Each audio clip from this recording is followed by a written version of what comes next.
Corinne Vance va nous rejoindre pour modérer la séance suivante.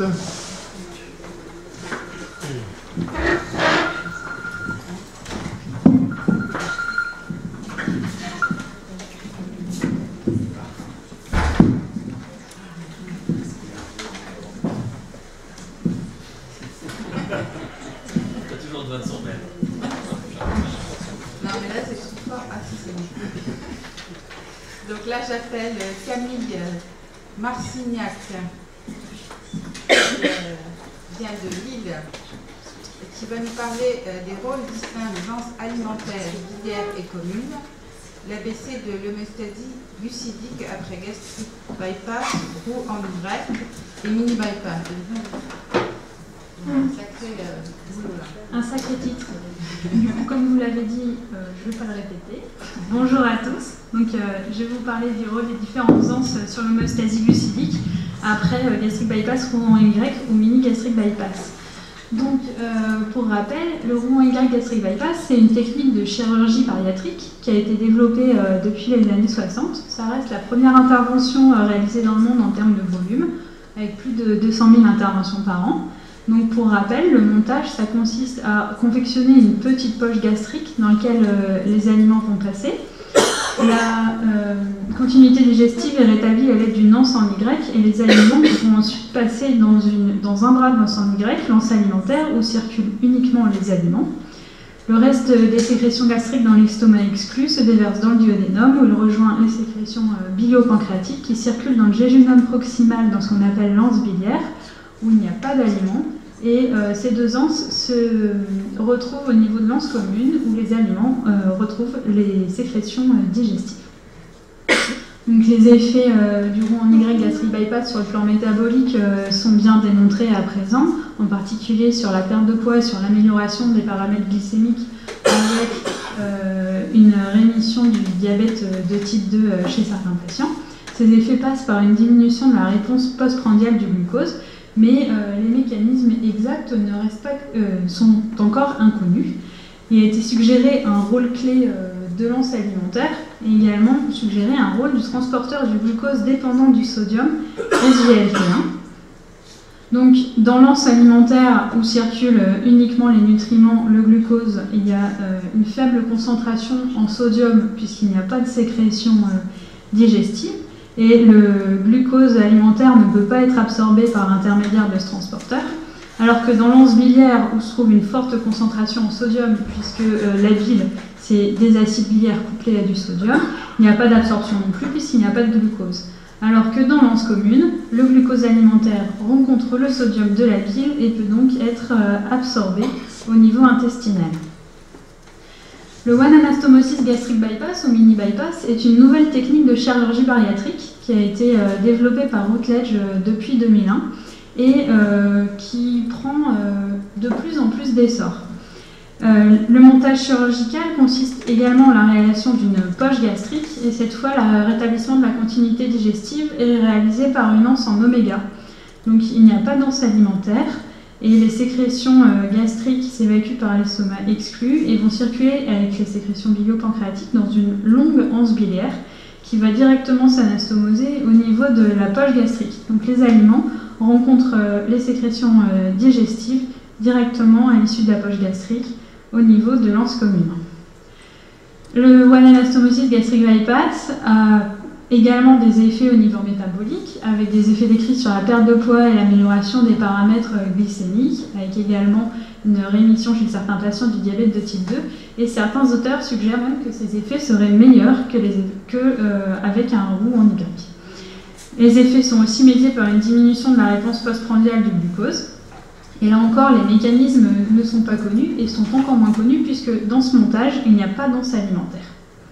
Les questions que nous nous sommes posées étaient comment la variation de longueur des anses influence les effets métaboliques du gastric bypass et quelle est peut-être l'implication du transporteur SGLT1.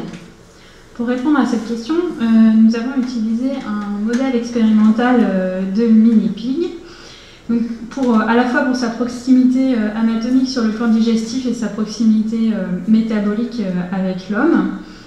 Nous avons réalisé un groupe CHAM, donc un groupe contrôle qui a bénéficié d'une laparotomie et des mêmes manœuvres œuvre pour simuler les gestes qu'on faisait au niveau digestif dans les autres groupes. Donc le cochon-châne, finalement, vu qu'il a un tractus digestif intact, il a une anse commune qui fait 10 mètres, c'est la longueur moyenne de l'intestin grêle chez le millipede. Dans le groupe OAGB, il n'y a par définition pas d'anse alimentaire, donc elle fait 0 mètre, puisqu'il s'agit d'un montage en oméga. L'anse biliaire a été fixée à 2 mètres, et l'anse commune est longue, environ 8 mètres. Dans la deuxième variante de bypass, on réalise un distal OAGB avec toujours une anse alimentaire absente. Cette fois, l'anse biliaire va être longue, environ 8 mètres, et l'anse commune courte, fixée à 2 mètres. On va comparer ces groupes à deux autres variantes de gastric bypass roux en Y. Un roux en Y classique avec une anse alimentaire courte de 1,50 m, une anse biliaire classique très courte de 50 cm et une anse commune longue de 8 mètres. Et dans le dernier groupe, distal roux en Y, il va y avoir une longue anse alimentaire à peu près 7,50 m, une très courte anse biliaire, 50 cm, et une courte anse commune fixée à 2 mètres. Quand on regarde le suivi pondéral des animaux, à J10 et à J20, il n'y a pas de perte de poids dans le groupe CHAM, alors qu'on observe une perte de poids dans tous les groupes de gastric bypass, qui confirme notre modèle expérimental, puisque ça reste avant tout des chirurgies bariatriques. Les animaux vont être ensuite évalués sur le plan métabolique avec un repas test mixte qui est réalisé à J15 chez un animal vigile via une sonde nasogastrique et des prélèvements veineux sont réalisés. On va mesurer la glycémie et on va calculer à partir de là la réponse glycémique postprandiale qui est en fait l'air sous la courbe par rapport à la glycémie à jeun. On va également doser le xylose et le GLP-1 plasmatique. Quand on regarde la sécrétion de GLP-1 postprandial chez tous ces animaux, on observe une hypersécrétion postprandiale de GLP-1 dans tous les groupes par rapport au cochon-châne. Le GLP-1, c'est cette hormone sécrétée par l'intestin, l'incrétine, qui est également augmentée chez l'homme après gastric bypass et qui serait un des mécanismes clés des effets du bypass. Donc ça confirme également notre modèle expérimental. Quand on s'intéresse cette fois à la réponse glycémique postprandiale, donc dans le gastric bypass ou en Y classique, on observe un pic hyperglycémique précoce, comme on observe chez l'homme. Si on diminue la longueur, si on allonge l'anse commune en comparant le roux en Y par rapport au distal roux en Y, on observe qu'il y a une diminution à la fois de l'excursion glycémique et de la réponse glycémique postprandiale.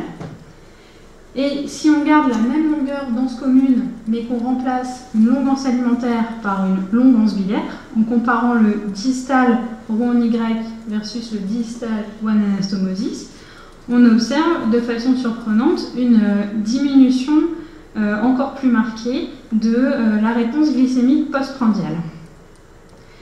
Ce qui suggère qu'une anse biliaire plus longue va diminuer plus fortement l'excursion glycémique et la réponse glycémique postprandiale, pouvant expliquer un effet supérieur sur le diabète de type 2.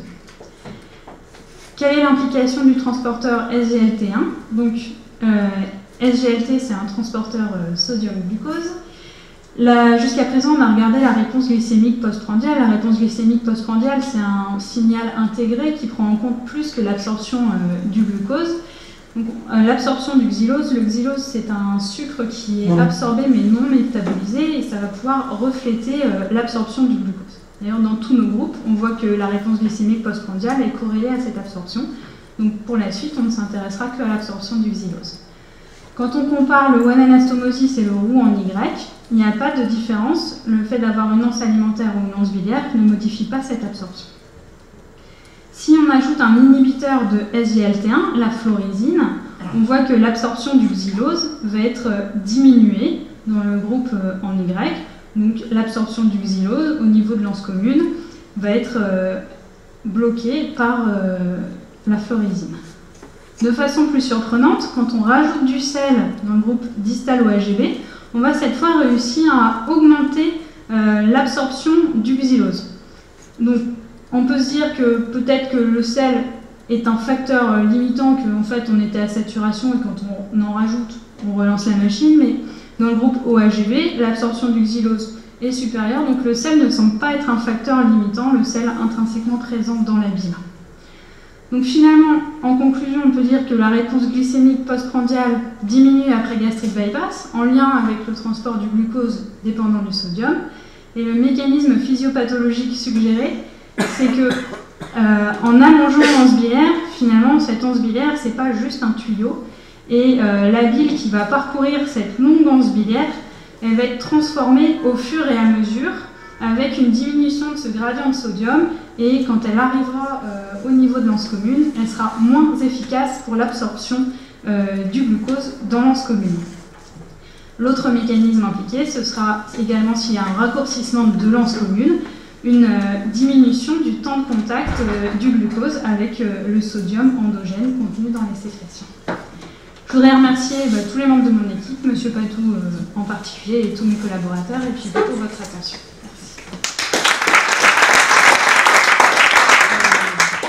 Merci beaucoup Camille, c'est un peu dur à suivre par moment, donc on a bien compris qu'avec une lance biliaire longue, on arrive à avoir des modifications. Il y a des questions d'abord, parce que moi ça me démange.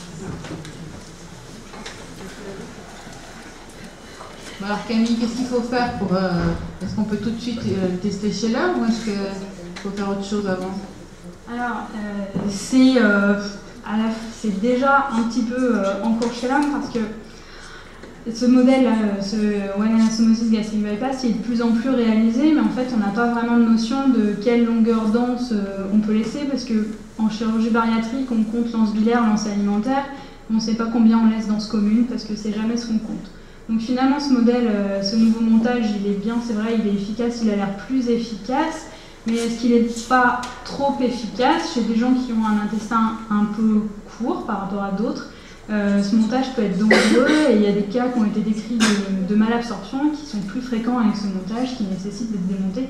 Donc on n'a pas encore la réponse à l'heure actuelle vraiment de quelle longueur faire. Est-ce qu'il y a encore un peu de recherche à faire sur les mécanismes fondamentaux avant de pouvoir dire avec certitude ce qu'il faut faire pour le patient? Il faudrait tester différentes longueurs d'anse biliaire, j'imagine.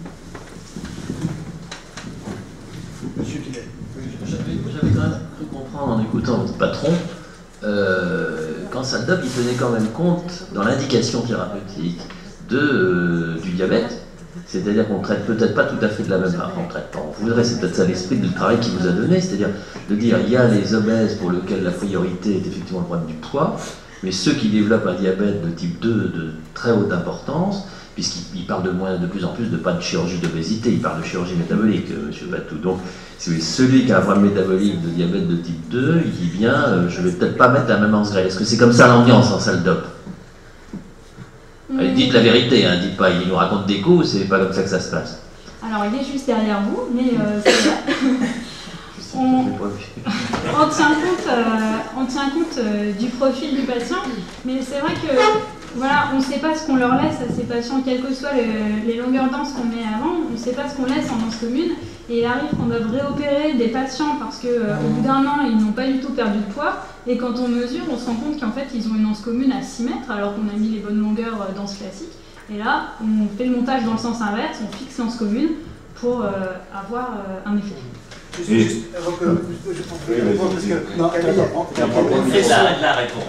Camille fait... Non, mais c'est parce qu'elle a parfaitement répondu pour son modèle, mais Camille, elle va requitter le labo pour redevenir chef de clinique, et où elle va découvrir ce qui commence maintenant. Il y a une étude randomisée chez les diabétiques. On vient d'être financé par le THRC, donc on a cette chance-là, multicentrique, où on fera chez les diabétiques grande anse biliaire ou grande anse alimentaire, et il faut le faire de façon contrôlée et raisonnable, parce que sinon on ne sait pas où on va. Donc l'étape suivante, c'est l'étude randomisée, où on va comparer en comptant précisément les anses, et ça commence donc avec le clinicat de Camille.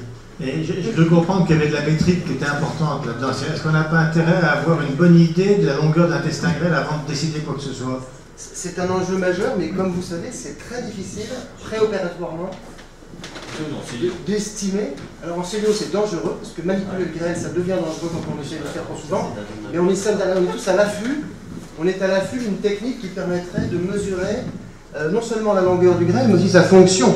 Et la vraie chose vers laquelle on tend, c'est la precision surgery. Ça veut dire, pour chaque patient, être capable d'évaluer sa fonction, qui est très différente d'un individu à l'autre, pour adapter la chirurgie à chacun d'entre nous, comme on le fait dans d'autres approches thérapeutiques. Et ça, c'est un petit peu pour après. Mais la seule prédicteur de la taille du grain, c'est la taille de l'individu. C'est le meilleur prédicteur, c'est la taille de la hauteur de l'individu. Donc on est un peu démunis pour l'instant avant l'intervention. Et moi, je voudrais ajouter ma petite expérience sur la mesure du grain. On fait 3 mesures, on a 3 résultats différents. Non, mais tu as répondu à la question que j'avais posée, donc je ne pose pas ma question. On peut rajouter, tout puisque tu es là, il y a aussi, si tu veux, quelque chose qui est important pour qu'on maîtrise vraiment mal, c'est la vitesse dans le grêle, et qui varie d'un patient à l'autre, moi je crois, parce que moi j'étais toujours extrêmement surpris du réflexe gastro-intestinal qui est très variable d'un malade à l'autre. Les malades ont l'impression qu'ils ont un transit postprandial majeur, qui vont très très vite, et même dans l'absorption du glucose dans les épreuves d'hyperglycémie, c'est variable, c'était variable entre guillemets. Et donc là, est-ce qu'on peut mesurer par une technique, est-ce que ça servira à quelque chose en préop, si vous d'avoir une idée de la vitesse de transit dans le grêle, ou ça sert à rien, tu ne peux pas le faire? Je pense que c'est intéressant. Alors, ce qu'on fait, c'est le test au xylose que Camille vous a montré qu'on fait chez les cochons, mais qu'on fait chez tous nos patients, le test au xylose qui évalue la fonction absorption du glucide de l'intestin. Mais bon, ça reste encore exploratoire. D'autres questions? On va avoir des élèves de Patou pendant un certain temps au forum de recherche chirurgicale, je le crains. Tu me crains, tu l'espères. Bon, merci Camille. Et donc là,